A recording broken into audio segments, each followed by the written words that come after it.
All right. Well, hi, everyone. I'm Margot Conahan, ACRL's Manager of Professional Development. Thanks for joining us for today's ACRL Presents webinar. Our goal of these webinars is to bring our colleagues together to discuss issues of importance to the academic and research library community, and we appreciate you being here with us today. Before we begin, just wanted to go over a few quick housekeeping notes. The session today is being recorded. We will email out a link to the recording after the webinar. It'll also be posted on ACRL's YouTube channel shortly after the event today. We'll also share at the end of the session a link to a short evaluation, and we'd really appreciate you spending just a few minutes to share your feedback. You can use the Q&A pod to ask questions throughout the webinar. We'll have time at the end for Q&A. And also feel free to use the chat to connect with folks. But if you have questions, please use the Q&A. That will help us find them easily. And closed captioning is available. You can just click on the Show Captions button at the bottom of the screen if you would like to enable captions. Today's webinar is Getting Hired, a Practical Guide to the Academic Librarian Search with ACRL President. During the session, the past, current, and president-elect of ACRL will discuss the steps of the academic librarian job search process. I'd like to thank the ACRL presidents for being here with us today. Joining us is Leo Lowe, current ACRL president and dean of the University of New Mexico, Beth McNeil, ACRL past president and dean of libraries at Purdue University, and Brad Warren, ACRL president-elect, dean of libraries at Augusta University. And Leo, I understand you're kicking us off, so please take it away whenever you're ready. Sure. Thank you so much, Margot, for the introduction. And hello, everyone. Thank you for being here. I'm quite excited about this webinar because yes, I'm the dean now, but when I think back to when I was a library school student, during this kind of period when I had to look for jobs, I felt so confused. I felt kind of helpless. I remember sending out loads of applications without getting any replies. I didn't know where I went wrong and all of that. Now, knowing what I know now, love to share a little bit about the process from, let's say, the inside a little bit. So what the rules of the game basically at this point, and hopefully it can help you moving forward. I'm just so happy that Beth and Brad will be here. And we'll be talking about some of their experiences as well. So let me just go over to the outline of today's talk. These are some of the things I'll talk about. When you're in library school, how can you prepare before you actually have to apply for jobs? And then when you are looking at job ads, how to read and analyze them. And after that, you want to put together a application, right? And how does that work? And then move on to, if you are fortunate to get a first round interview, is usually a Zoom or a phone interview. How to prepare for it? What is it like? And then the final on-campus interviews. That's quite different than a lot of the job interviews out there for academic librarians jobs. So we want to go over that. And then handling job offers, negotiation and rejections. And of course, we are all, this is part of ACRL, and we have a lot, as an association, we have a lot of resources for students and early career librarians. So we want to share a little bit about that. And then that will take about 35, 40 minutes or so. And then we open it up for our panel. I'll ask Beth and Brad a couple of questions to get us started, and then we'll all answer your questions. So as you listen, as you think about what are some of the things that you want to know more about, feel free to put it in. I think we have the chat, or do we have a Q&A session, Q&A part? If not, just put it in the chat, and then Margot can monitor that for us and help us moderate. So I'll get started right away. So looking for jobs really start before you even get to that stage. You really want to think about early as you enroll in library programs. And because we learn things from classes, that's great. We learn the theories, and we can kind of learn a little bit about what is it like in real life. But when you apply for jobs, libraries and search committees, they look for specific things. And these are some of the things that may not be just about the courses you have taken. So here are some of the things I think you should pay attention to And as you go through your program, this can help you prepare for the job search phase of your career. So one is try to gain as much real life experience as possible while you're in school, because you know hiring somebody is a big commitment from the library's perspective, especially if you're on a tenure track. It could be for life. So we want to hire the right person.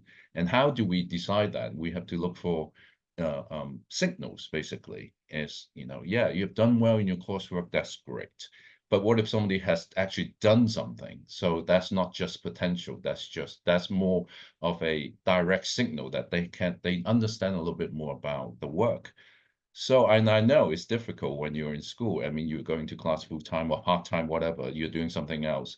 So this is a time that you may need to think about how to get some kind of direct or even transferable skills that will be useful in the job search process.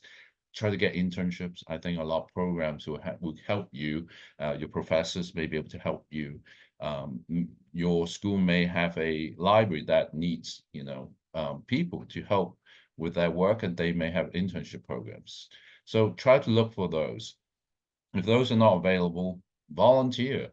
It doesn't have to be like 40 hours a week, a few hours a week just to get your foot in the door, to know a little bit about what life is like inside, working inside libraries. And sometimes there are part-time jobs, staff positions, even student assistance positions. Try to go for those. If all else fails, you have class projects a lot of the times. Try to tie that into some kind of real life work. Next thing is networking. Um, a lot of the times, just like any kind of industries, a lot of the times it's kind of personal referrals or personal recommendations that carries a lot of weight. And knowing a little bit about, different libraries' cultures are like, and whether that's a fit for you, for example, or impressing somebody and who can say something good about you. So joining professional associations like ACRL is a great way to start your network, to build your network. Attending conferences. When I was in library school in Florida, I went to Florida State. I remember going to the Florida Library Association conference. That was really helpful, just to talk to people who are already doing it. And now it's kind of, a digital world. You want to build some kind of online presence, probably, because that will help your future employers look you up, basically. A LinkedIn profile is free. Spend some time on there, and have something that people can just see right away and say, oh, this person has done these things. So that's all very helpful. And building your CV is important at this point, developing your portfolio, documenting all the projects you have done, documenting all the jobs. So you can start collecting things. So you don't have to start from scratch when you actually have to apply for jobs. And in academic librarianship, service and leadership are very important. We're all Brad, Beth, and I are volunteering our time to service ACRL, and it's all part of our basically professional lives, and we value that, and we want to see people who are involved in these kind of professional organizations, who are also both helping others and learning from each other. So that's I would say pay some attention to those opportunities. Now, that's during your entire library school journey. But when you get to a stage where you start looking for jobs, it doesn't have to be when you want to apply for jobs. You can start looking at job ads early on, just to get a sense of what people are looking for, so you can build up those skill sets. And what I'm going to do is kind of break down the job ad a little bit. I'll show you a example, and we can kind of walk through that together. But so you want to identify some key qualifications. You want to make sure that you meet the minimum qualifications, because, and I'll explain in a little bit, if you don't meet that, we cannot even get you through to the next kind of discussion. Basically, you're already kind of screened out. So look at those, make sure you have those. And then a lot of job ads will have preferred qualifications. Those are the nice to have. And you don't have to meet all of those qualifications, but the more you can address them, obviously, it will be better. And make sure you tailor your applications to those job ads, and don't use one generic one. Every single one, you want to kind of personalize it a little bit. And also from the job ad, you can kind of get a sense of what that library is, or that university is like. Is that even a good fit for you? So that's something important to pay attention to while you're looking at job ads. But let's look at one together. I don't know if you can see it, but you don't have to read everything there. I just want to give you a sense of what a job ad is like. So this is actually a real one from my university, University of New Mexico. We recently hired humanities librarian. This is kind of an entry-level job. I mean, it's open to entry level, and we actually say it in there. So you want to look for jobs, you look at those, words at the very beginning paragraph. They will usually use some adjectives, descriptors, to say what kind of people they're looking for. For library school students, you want to look at descriptions that's open to entry level position, open entry level people, basically. If you see something like experienced or seasoned, that's probably, unless you have those experience, it's probably not that open. That job is probably not that open to students or people graduating, very recently. So in here, you can kind of see, oh, you want to be passionate about information literacy. So you need to have that kind of either approach, mindset, or experience or knowledge of information literacy. Enthusiastic about teaching. If you don't like teaching, this is probably not good for you, or you have never done any teaching, or if you're interested in, this is a good time to get some teaching experience for a job like this. Uh, Equitable access, use, and so these are kind of inclusive DEI statements in some ways, that you want to be able to be able to articulate what you can contribute, what you have done in those areas. And then the next paragraph, this is a tenure track faculty position. Now, in academic libraries, there are many different types. In some libraries, there are librarians are staff, so they follow the staff hiring rules. Some are faculty, and some are tenure track faculty. Basically, it's the same as any kind of professors out there. You have to do research, you have to do your librarianship, you have to do service, and all of those things are important to gain tenure. So if you don't like doing research or publishing or presenting, maybe you don't want to go for these kind of faculty or tenure track faculty positions. So that's something to pay attention to. And we actually say entry-level candidates are encouraged to apply. So this position is open to people with basically no experience. So look at those. A lot of students mistakenly look at the responsibilities and write in their cover letters and CVs, all addressing those.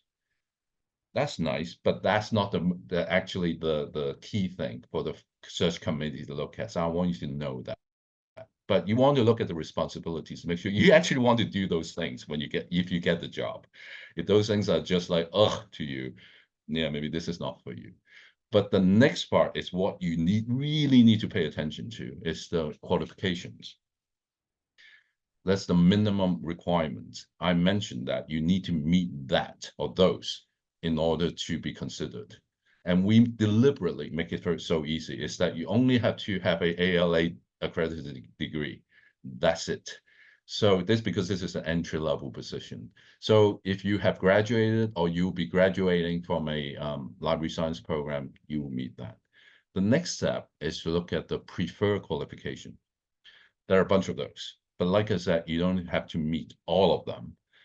But my recommendation to you is whether you meet them or not, find some way to address them in your cover letter or in your CV. You want to make it easy for the search committee to know whether you meet them or not, or how well you meet them. And the next slide, I'll show you why. So look at all of those. Some of them are harder to demonstrate. Some of them are easier to demonstrate. You can, some coursework, that's easy to demonstrate. But how do you demonstrate, or communication skills, for example? That is really from the writing in your cover letter and your CV. You don't try not to say, I have good communication skills. That doesn't mean anything. So you want to show rather than tell. So that's another tip that I'll, want to let you know. But the reason I want you to address every one of them is because this is the kind of rubric that we search committees use to evaluate the application. These are exactly the same as the minimum and the preferred qualifications, basically. And each one of them, they will look for those in your applications and make a kind of score them. And each one of them may carry different weights, depends on how important they are to that particular position. If you don't address them, there's no choice but to give you a 0. So that's why I asked you to find some ways to address them. Even if you don't have that, you can always say, I don't have this, but here's how I'm going to learn it. So they can give you something, maybe at least they know you're aware of it.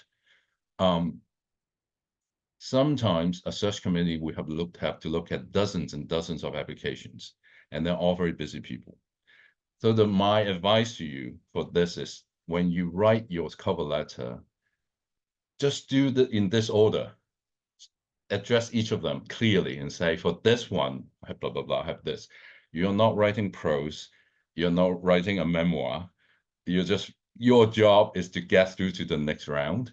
And the way to do it is to make sure that you meet or score highly on these requirements. So in your cover letter, just address each of those, maybe even in that order, and so that they don't have to look for it.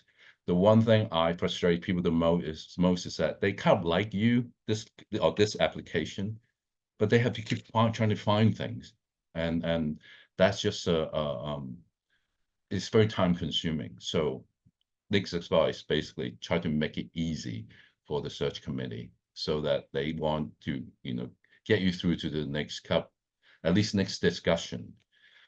Usually from application stage to the first round Zoom interview stage, people pick about, I don't know, 6 to maybe even 10, a dozen people to phone interview. So you want to get to that group. And the way to do it is to address everything so they can score you highly. So like this is kind of what I mentioned already, is to how you put together a application. Yes, CV, look at there are a lot of templates out there already.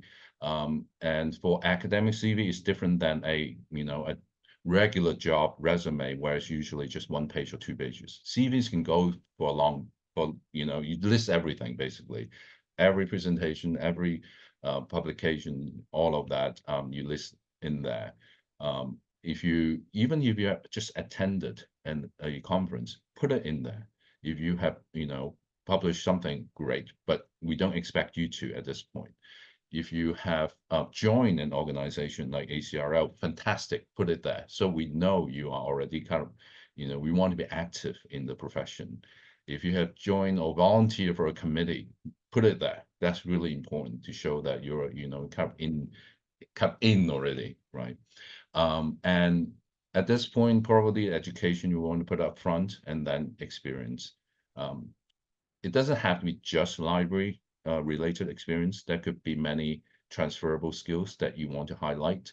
If you have done sales or other things, you have customer service experience, you can use that. So think creatively.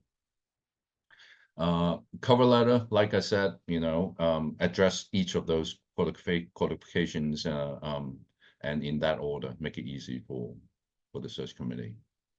Now, let's say, you've done really well. You got invited to a first round interview. Nowadays, it's usually Zoom interviews, and you used to have phone. I think I prefer Zoom a lot better. You can see people's expression, so that makes it easier for you to build rapport or kind of gauge how interested they are. I would say they will usually 30 to 60 minutes, and they will tell you how many questions they're going to ask you, so you can time how long your answers should be.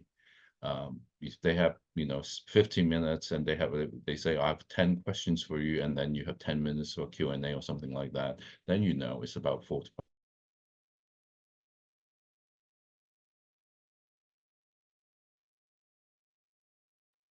Oh, Leo, I think we lost your audio for a second. Uh, nope. 1 second, everyone. All right. Oh,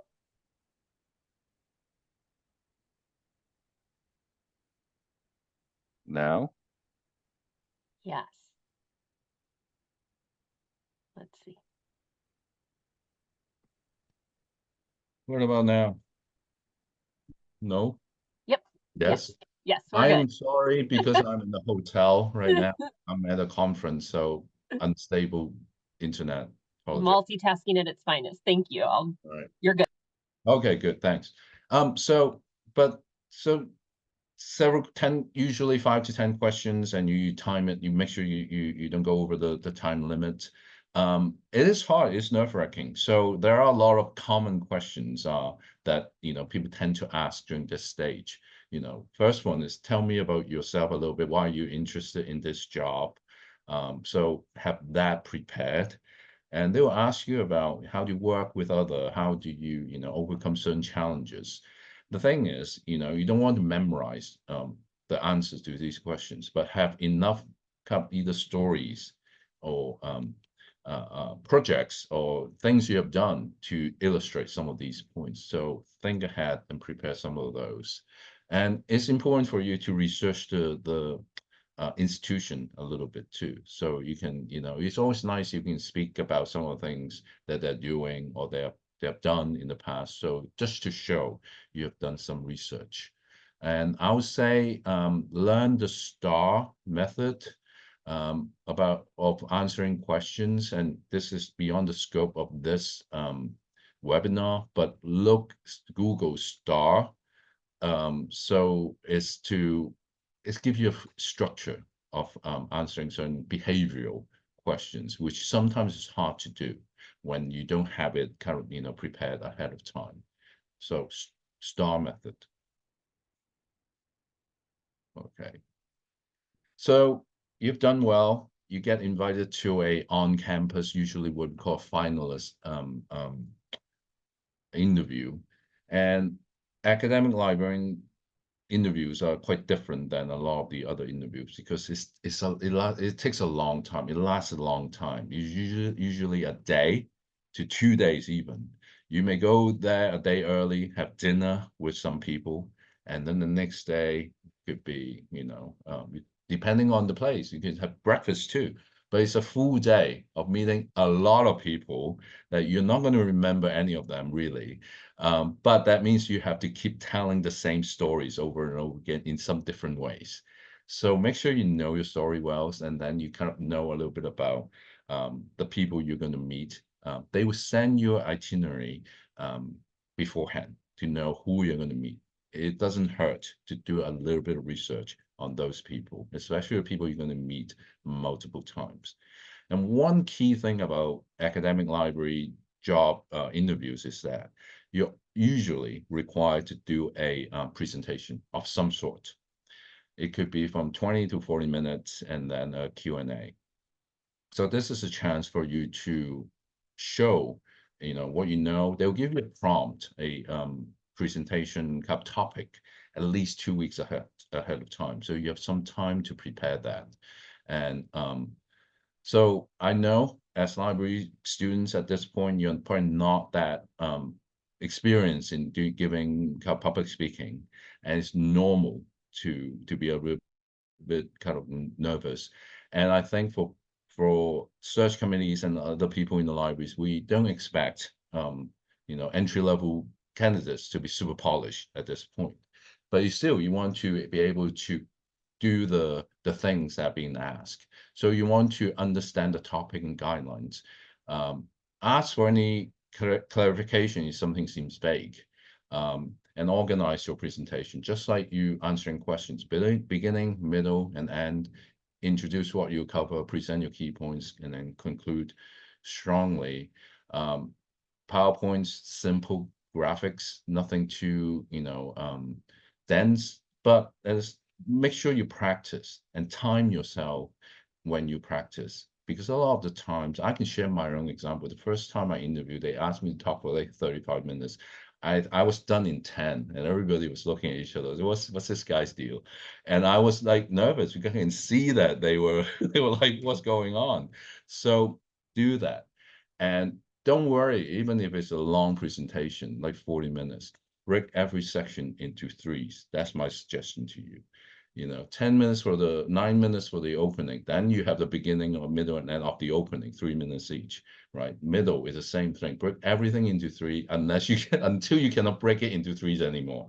And that's just tiny bits built on each other. And also, another part is the Q&A session. That's when anybody in the audience can ask you questions. Now, here's something I would recommend you do. If you are on campus, or if you're, attending your library school program in person, when the libraries have candidates come in to do interviews, try to go to those public forums because it's open to anybody, and just check out how they go, because it's different when you actually see it and see how people interact and see how people ask questions and answer questions. That can give you some kind of useful tips. Listen carefully to the questions when they ask you. The STAR method, again, is very useful for kind of experience-based questions. Basically, is situation, task, action, result. Use that format, and you can be at least more comfortable in answering questions on the spot. Also, this is not just them interviewing you, you're also interviewing them. When you meet with people, you can kind of observe their dynamics, how people act around each other, around their colleagues. Are there problem people?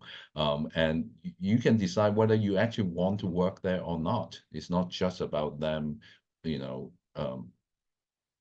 evaluating you. You want to evaluate the place. I know when you are a library school student, I just want a job. But sometimes that first job can decide the rest of your career. I would really pay attention to that. If you see major red flags, it's okay to turn down something and just wait a little bit longer to get the ones that you actually would like. So on campus, let me show you a actual itinerary that is actually for the humanities librarian candidate. You see, it's from 8:45 a.m. all the way to dinner. It's a full day. Make sure you sleep well the day before. Nothing worse than feeling tired during this, because people, sometimes I know, so a lot of the younger people especially, so I can, do an all-nighter to make sure my presentation is all of that, all great. And no, just sleep. And that's the best advice I can give you. When you get to the library, somebody that will chaperone basically to lead you around, and that person can guide you, and you can make small talks and learn a little bit about them and introduce yourself, just casual conversations. And then the next one is kind of very my university specific. UNM Advanced is kind of a DEI and also faculty development program. So that person can actually more of a orientation to let you know some of the things we offer, because we know you're also interviewing us, see what we can offer some of the future employees.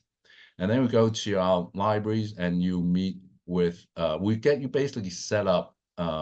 Oh no, you meet with the human resources person. We want to let you know, if you work here, what are some of the things that you can expect, benefits, and on all of that. So like I said, it's kind of a two-way street. We also want to share information with you. And then we set you up for the presentation. Usually we like to do the presentations, and I think most places like to do it in the morning. So you get it out of the way, and then people actually have things to talk to you about. I'll say, oh, I heard this in your presentation, and then they can talk about those things with you. And then lunch, this one is with the search committee. It's usually a little bit kind of less formal. Yes, it's professional, but also social. So we want to balance that, being personable and professional. And this is kind of time that you can engage in some lighter conversations, like, ask them, what is it like to live here? Or some of the things that you may be interested in knowing. That's little bit outside of the professional role. Because this position is a faculty or tenure track faculty position, the faculty in some ways have to accept you. Or you want to know what they are like. So there's a meeting with the faculty of the college, and they'll tell you a little bit more about what is the faculty role, basically. And then another meeting with the promotion and tenure committee, so that they can kind of give you some expectations on, how to get promoted, how to get tenured at that place. Finally, you have a kind of wrap-up meeting with the search committee. Sometimes they have, formal questions for you. Sometimes it's more like a just informal conversation. And especially if you're from out of town, we want to give you a tour of the campus and maybe even the city to let you kind of see, what you're getting yourself into. And also a dinner. Now, some places, I've heard that make dinner a optional thing, but we still kind of have it as a mandatory thing, because as the dean, I like to get to know the candidates. It's either one-on-one, or I have a dinner with the candidate and another person, so we can talk a little bit more. So that's kind of the itinerary. So you can see it's a long day. So make sure you know ahead of time. Now, if you've done well, if you like the job, you know, this is the next part. You may get a job offer. And yes, it's great, but I've done a job offer study many years ago. We've learned that a lot of people still don't negotiate. And I think it's a terrible idea. Always negotiate. And you can always, there's some kind of more tactful way to, to negotiate different things. The first thing a lot of people think about is salary, but it's not the only thing. But you should always start with the salary. You want to do some research. If the place that you're applying for is a public place, you can probably find the salaries online or some ballpark, so you know where you are, whether that's acceptable to you or not. And you don't have to say, I need this, or you can always ask them, is there room for negotiation on this? And they'll have to let you know whether there is room. If they say there isn't room, maybe you don't want to spend a lot of time on this particular thing and go for other things. And salary, this kind of thing is harder to negotiate, because I would say because it's recurring. They have to give you that every single year. So it's harder. And that's part of the budgets of running the budgets, is that these things, the recurring ones, takes a lot. But you can negotiate for something that's more one time, like relocation. If you don't think that's enough, ask for more. You can negotiate for professional development. Give me more money for travels, for conferences, for taking courses, other things like that. And also look at the health benefits, retirement plans, leave policy. They're all slightly different. You want to take a look at those and see whether you're happy with those. But sometimes, and in fact, probably most of the time, we get rejected. I have gotten rejected so many times. And at the beginning, you take it very personally. It's like, oh, what's wrong with me? But ultimately, you understand that it's just saying that this is not a right fit. It's actually they're doing you a favor. So don't worry about it. If you can ask for feedback, a lot of the times places don't give you feedback, and that's fine, but it doesn't hurt to ask. If they can give you feedback, great, learn from it. If they don't, you can also kind of look at it yourself and kind of see, oh, what are some of the things that, whether they have done wrong or you have kind of like, oh, I can do better this way. But I wouldn't take rejection too seriously, too personally rather, because it's just life pointing you to the right direction, really. All right, so we went through that really fast, but I'll look forward to your questions, and we can clarify some of these things. But I want to mention ACRL, because we, like this webinar, we have a lot of resources for student members and early career people. And here's the link, and I can put it in the chat in a minute, so you can just click on it. Membership is only $5 after you join ALA, and ALA has a good student membership fees. So join join ACRL. We have a lot of resources. There's a link for, especially for library school students. We have a lot of awards, grants, scholarships, great career planning, and look down there. There's just a lot of other free webcasts just for students. And you can look at the topics there. And ALA job list is where most libraries post their job ads. So that's another good resource. Like I said, take a look at those, even when you're not looking for jobs yet. Take a look at the requirements. And then mentoring. We have great mentoring programs, and that just a few of those. And obviously, like myself, Brad, Beth, we're all kind of happy to, answer questions and all of that. Feel free to, I'm just speaking for myself. Feel free to connect with me on LinkedIn or anywhere, and I'm sure Brad and Beth will be open to that as well. So, and we'll be happy to help you. So now, why don't I just introduce Beth first, Dean of Purdue University Libraries and immediate past president of ACRL, and Brad, Dean at Augusta University and president-elect. All right, so why don't I just throw a couple of questions out, and then we'll answer some of your questions, audience questions. So Brad and Beth, from your experience, as deans and also people who have done a lot of the hiring, what are the key qualities or experience you look for in a kind of entry-level candidate? Thank you, Leo, and so many students and others for being here. I think it's really important to maybe reiterate some of the things you talked about, Leo, when you were talking about what you look for. There's questions in the Q&A about the length of letters, etc. A letter shouldn't be so long that a search committee is not going to read it, but really talking about the things where you have some experience or could bring experience from other aspects of your working life to address some of what's in the advertisement is really critical. Also, keeping in mind that a search committee is going to read your letter and they're going to look at what the qualifications were, what the preferred are, and see how well you have had experiences that might be what that school, that university or college library is looking for.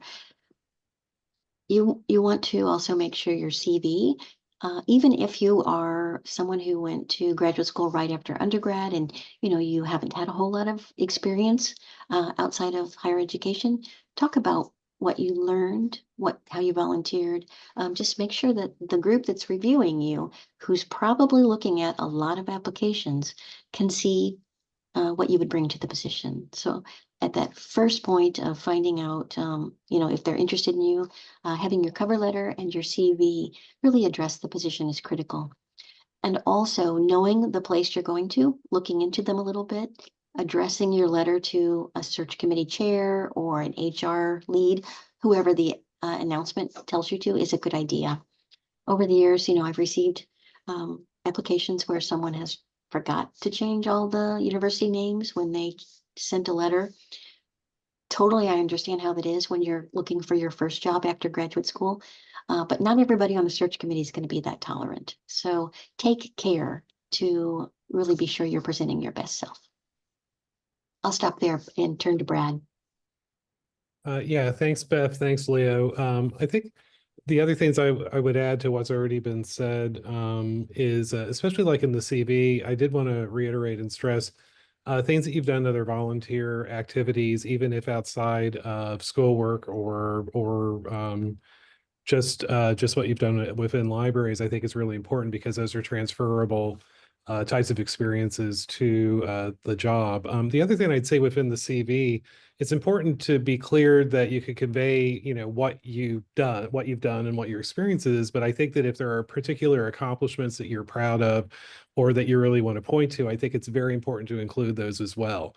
So, one bullet point might be, the job is essentially this, and another might be, I did X, Y, or Z with this project, for example. I find that helps somebody then see, the search committee in particular, how you're transferring those skills into project-based work, which is so much of what we do, as aside from the day-to-day. Something else that I wanted to mention, because somebody in the Q&A had mentioned about staff to librarian. As a person who worked as a full-time staff member while they got their degree and then became a librarian, I think that work is important. It's how you reflect that and sort of demonstrate how it applies to how you're seeing yourself as a professional librarian is an important way to be able to couch that and give it some context, in my mind as well, for those of you who might be working as library staff members at the same time. Otherwise, though, I say you've got excellent advice from other folks already. I don't really have much more to add to that. Thank you, Brad and Beth. So we talked about the application, the CV, and and all of that. What about the interview? That's always really nerve-wracking, especially for like people who don't have a lot of experience interviewing in person or even on Zoom.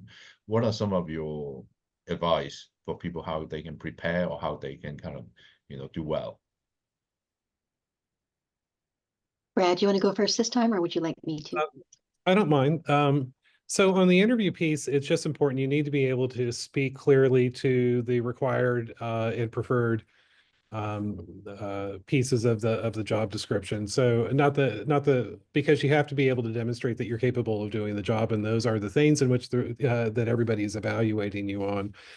So I would say that the other piece is he mentioned behavioral based interview questions. So you're going to get a question that says, in the past, can you give me an example of when you have done X? So those stories that Leo was talking about, those are the stories. So if it's about good communication skills, what's an example of when you've had to do something like that? It might be conflict resolution. I came from access services, so working with the public, that was certainly a question that came quite often. And so you have a good example of when you've resolved something. You're often going to be asked about strengths and weaknesses. So to have an example of that, ways in which you shine and ways in which you can develop, I think are good to have at your fingertips as well. So and I would say it's not an unusual trend nowadays, and I think it is okay to ask to get the interview questions ahead of time. This is a trend that I think is a lot more common than what it used to be. And as a person, when I was interviewing for dean positions, it was really helpful when those were provided ahead of time because you could be prepared and to spend more time on the exchange with the committee and less about sort of sitting here thinking about how to answer a question. And I think it's perfectly fine and appropriate to ask if you can get them ahead of time. Thanks. I'll just build on that. Totally agree, Brad. Providing questions ahead of time allows for, I think, a leveling of the experience that the various candidates the search committee is going to be meeting with, to know what kind of questions they're going to be asked. And even if you don't have experience, ahead of time that you can say it's not something I've been experienced before, but I'm sure looking forward in my career to knowing more about that. So I think that's actually an equity issue as much as anything. And in my experience, and I've certainly applied for a lot of jobs and interviewed for almost that many as well. Most search committees are kind. They're not looking to trick you up. In libraries, I can't speak to the rest of careers, but my experience is I've had very kind search committees and very good experiences at universities that did not end up offering me the job. And so being yourself is really important. If you want to work there, you're going to want to explain how your experiences meet the qualifications, what you would bring to the position and to that university. But you need to do so in a way that's authentic and you're being yourself. And it can be hard when it's a first job, or I noticed in the questions, maybe a position's been eliminated that you've had for a number of years and you need to look for another job. Completely reasonable to feel like I really have to shine, I really need to do my best, but be yourself, because I don't think you'll want to work somewhere ultimately if you can't be yourself. Yeah, I agree with everything. And I'll add one more thing about the in-person interview. In person, a lot of people it's kind of like make up their mind very quickly. And it's a bias, but it is real life as well. And people evaluate rather than just evaluate candidates based on, I would say, two main things. It's research-based, is competency and warmth. So, and a lot of people do one and then have contradict the other. You can be warm and then you don't show that you can do, or you show really competent, but you lack warmth. You seem arrogant in that way. So learning how to balance those two would help you forever, basically, moving forward in your career. And I don't have an answer how to do it really, but I'm just saying these are the two main things a lot of people evaluate other people. I saw some questions in the chat, but I cannot keep up. I saw one from Jason. Knowing that academic libraries can sometimes take months, when is the optimal time to start standing in application if you graduate in the spring to have a job lined up after graduation? Leo, I'll jump in and say, Yeah. apply, even as much as 6 months before graduation. In my institution, we're a little different and we typically hire on a semester kind of level. So if we have a posting, we might post it in the winter and hope that we can get you to come in the summertime for the next year. We might be a little different in that. Sometimes the time frame is shorter, but I would not hesitate if you see a job that you'd like, that you think you are qualified for, in going ahead to apply. You're if that you look good, a conversation could be, when do you think you're going to graduate with that institution? That is going to vary across the United States. I know we have some Canadian library schools represented. I'm not sure about there, but here I would go ahead and apply. Yep. We have a lot of questions, Leo. Yeah, I I was know, trying to I'm keep not track good. and I lost track. I know maybe Margot can help us, but I can answer one question at the end. Are there ACRL resources for people who aren't students? Yes. Even the resources just for students, they are really open to anybody, but we have, just categorized them to be more appropriate for students, but a lot of resources for all academic library levels. Definitely I encourage you to check it out. Just join. It's only $5. Just building a little bit on what Beth had said, 6 months, I completely agree. And we even hired somebody who had not completed their degree. They were doing it remote, and the offer essentially was contingent upon successful completion of the degree, which was something that we were able to have them start in January, even though they graduated in May. So it varies significantly from institution to institution is what is possible while you're still completing, but definitely apply sooner rather than later. And it just comes up at the point that if you have an offer, that's part of the negotiation. There was another question I wanted to speak to. So somebody said about the 12-month thing. All that means is that the position is year round. In many other institutions that are faculty, it might be a 9 or a 10-month position for teaching faculty, but I am aware that there are some librarian tenure track positions that are 9 or 10-month as well. And so it's good to pay attention to that because that gives you a clear idea as to what the expectations are as far as when you're going to be working. And it's a great question if you see a 9 or a 10-month position, what does that mean in relation to the salary? Leo, Brad, and Margot, I'm thinking about answering some questions in the chat. Is that okay with everyone if I go ahead and start doing that? Just writing them? Yeah. Yeah. Because we have 40 plus questions. Yeah. Margot, is the chat going to be saved? So people Yes, I can save the chat and we can try to get through as many questions as we can. Right now I have them sorted by upvotes, and so I know you guys spoke a little bit about the interview process, but there was some kind of interest around the presentation specifically. And if you have, if you're able to discuss further how to approach the interview presentations and what to include. So if you have some advice around that. So you mean the public forum, the public presentation, is that correct? I believe, yeah, the interview presentation. Well, I've talked a little bit about it, but Brad, do you have anything that you want to talk about? Just a horror story from my first job interview. Yeah. I think that it comes in one of two ways. Either, talk about a topic that's either pretty broad or is very common, especially for those who have instructional or liaison responsibilities, to actually conduct a information literacy session, for example. And that's the one I bombed really badly, Leo. So I think that it could come either way. But I also think, once again, Beth talked about this, if people are being kind, this is definitely part of it. We know that we have people who are coming in as entry level. While I'm saying that the expectations aren't zero, at the same time, folks understand that this may be the first time that you've ever been doing this. So structured around what the question is, have it make sense. Keep the visuals, in the PowerPoint down to whatever is minimal to be able to cover it. Time what it is that you're doing and think of the types of questions that people may have. But it is well worth practicing, especially the first time that you're doing this, and being comfortable with speaking and being comfortable with the timings. But if it is an instructional session, well, that's very clear with what you need to do for that. Yeah, that's where I think first is getting some either academic projects or internship or volunteer work that's related to the jobs you want to apply for would help. But really, if you have a chance, go to one of those. They are, like I said, they're open to public, and anybody can go and even ask questions if you want. So witness, I went when I was at Florida State. I was a graduate assistant. That's what my supervisor and club mentors, recommended. Just come to one of these. And then I kept going, and then you can see the differences, how different people present, and you learn different styles. We know which one suits you better, and you can kind of model up, after those.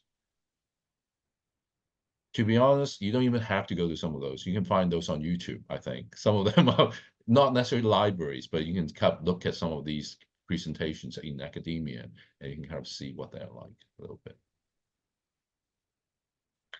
I Thanks. saw a question earlier about, I'll just address it really quickly about interview attire. For I think the person who asked for, it's a suit out of place for a job interview? I think no. I think you should wear a suit. For men, at least, Beth can address, the female candidates how they should dress. But for men, suit is the safest, and make sure that it's clean, it fits you, all of that. Thanks, Leo. That's a really complicated thing these days, I personally believe. So we have here at my institution, we want you to be clean and professional, put together so that you look like you want the position. But we're coaching staff to not expect a certain look from people, especially considering, the student aspect of not having a lot of money.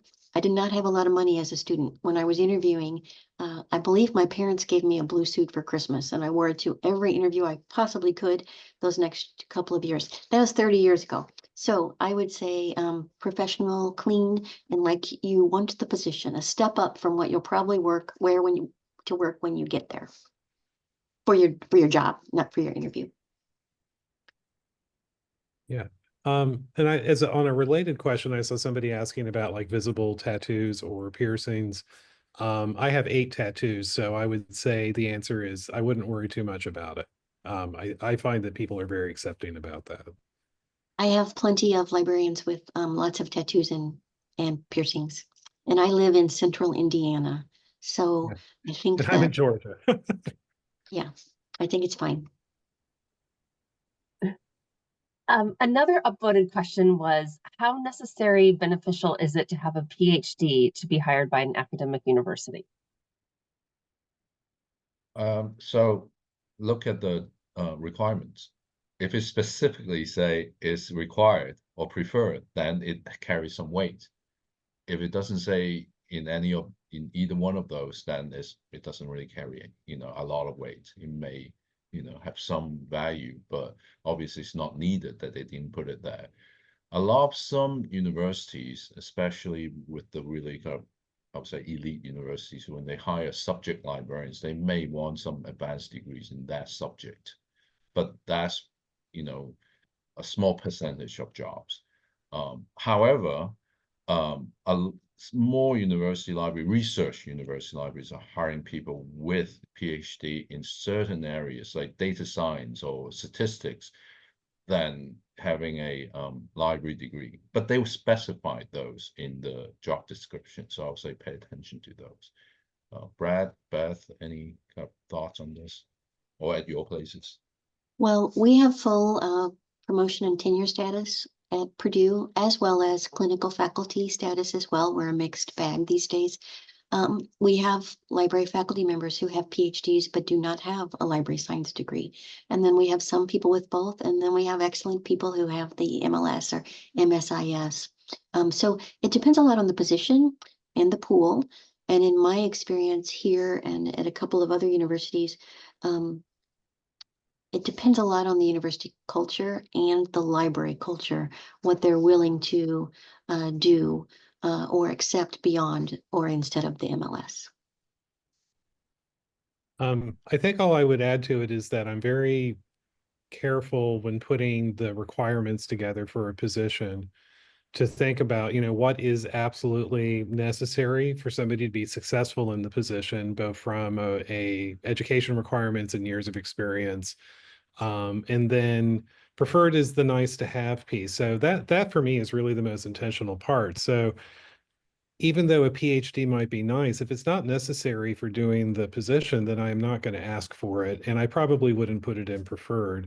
But if it is important for the nature of somebody to be successful in the position as a nice to have, then that might be the case where I would do it. But I always think that what's in the minimum and the preferred is what is it that is the minimum and the preferred to be able to do the job. I know that sounds simplistic, but that's how I always approach it from the outset. And then you're thinking about what words are you using, demonstrated experience of doing X or knowledge of, for example. Those are two very different concepts. Knowledge of something means you're aware of it. Demonstrated means I want to see evidence of you having done it.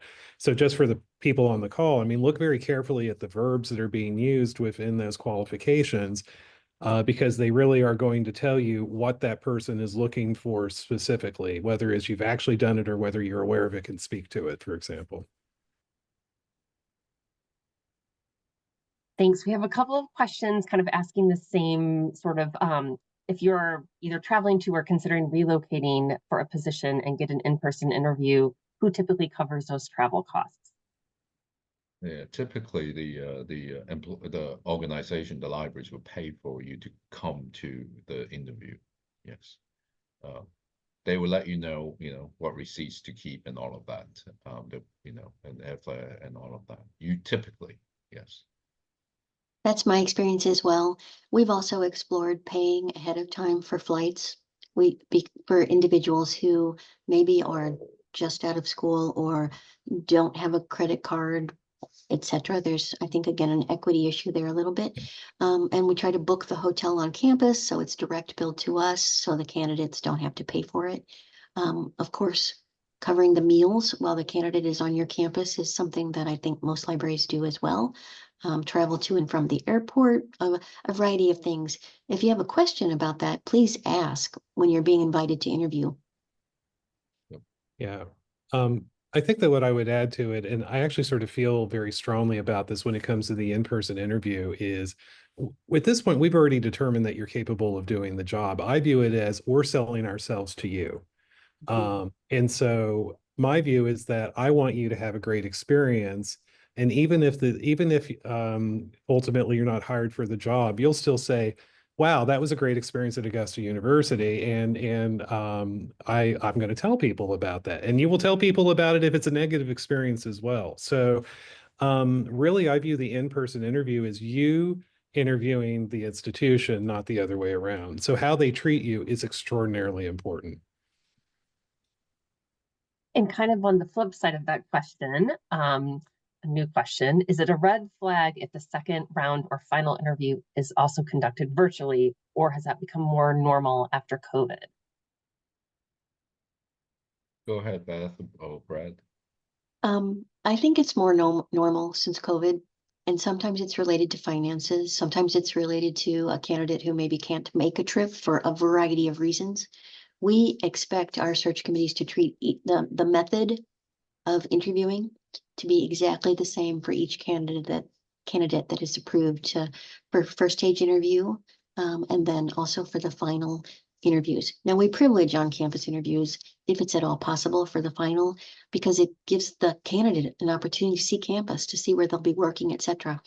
But we've had, over the years, I can think of 2 times when an international-based candidate, the complications around meeting our timeline for having the search completed were just too much to get that person there. So in that case, all candidates would get a Zoom or a Teams interview. It's not ideal. And some institutions, it's a financial issue too. Yeah, we actually just did this last week, but it is a partnership position with our medical school, and they're the ones paying for the, it reports to that dean, and we're helping with the search. So we ran it the way that they're used to doing it, but we had the conversation with the candidates ahead of time. Yeah, I think you will see more of these kind of different options to be more inclusive, and not just coming to campus or on Zoom. And some other places are, letting the candidates see the questions ahead of time now. And depending on how far ahead of time, sometimes just 10 minutes, sometimes it's like a day. So you see, different libraries trying different things. So things are changing, I think, for the better.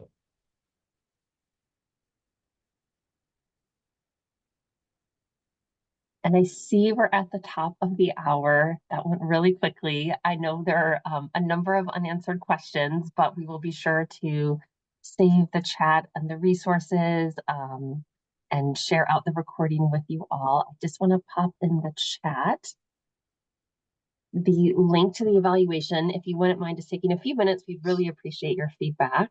I'd like to thank Leo and Brad and Beth for being here with us today, as well as everyone for joining.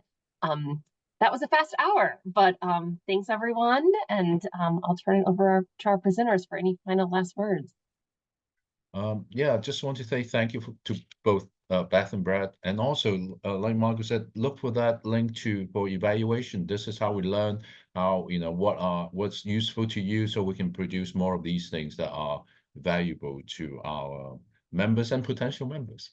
So, anything else to add, Brad or Beth? Just thank you. Really appreciate it, and so glad to see so many people attending today. Me too. And I'll reiterate Leo's point. Reach out to us. Yeah. You can find us if you should have any follow-up questions. And thanks so much. And all the best wishes for your job searches. Right.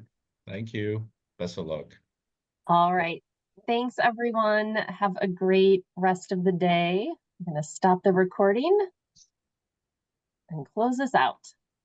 All right.